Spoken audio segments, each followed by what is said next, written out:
सारी चीजें एक बार कहानी की तरीके से सुनाऊं ताकि आपको वो हमेशा के लिए याद रहे। देखिए, एक समय की बात है, once upon a time in history. क्या हुआ था, 21 अक्टूबर को समय था कौन सा वाला, 1959 का समय था।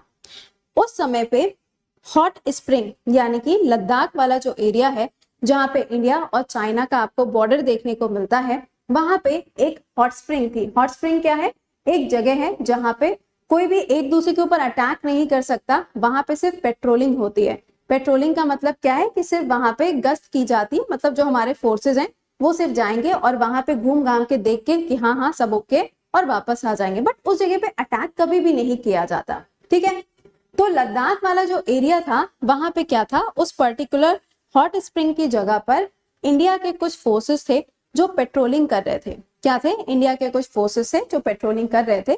इन फोर्सेस को 3 अलग अलग बटालियंस में डिवाइड किया जाता है। ये जो 3 अलग अलग बटालियंस में इनका डिवीजन होता है, अलग अलग बटालियंस को अलग अलग डायरेक्शंस में भेज दिया जाता है।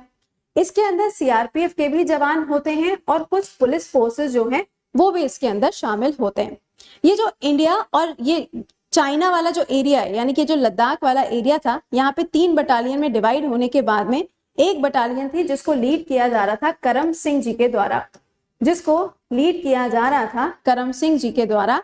यही वाली जो बटालियन है, ये जैसे ही उस हॉट स्प्रिंग के पॉइंट पे पहुंचती है, चाइना की तरफ से गोलियां चलना शुरू हो जाती हैं। चाइना की तरफ से गोलियां चलना शुरू हो जाती हैं और जब चाइना की तरफ से गोलियां चलना शुरू होती हैं तो इंडिया के 10 जवान होते हैं जो शहीद होते हैं और 7 लोगों को यहाँ पे पकड़ लिया जाता है चाइना के द्वारा।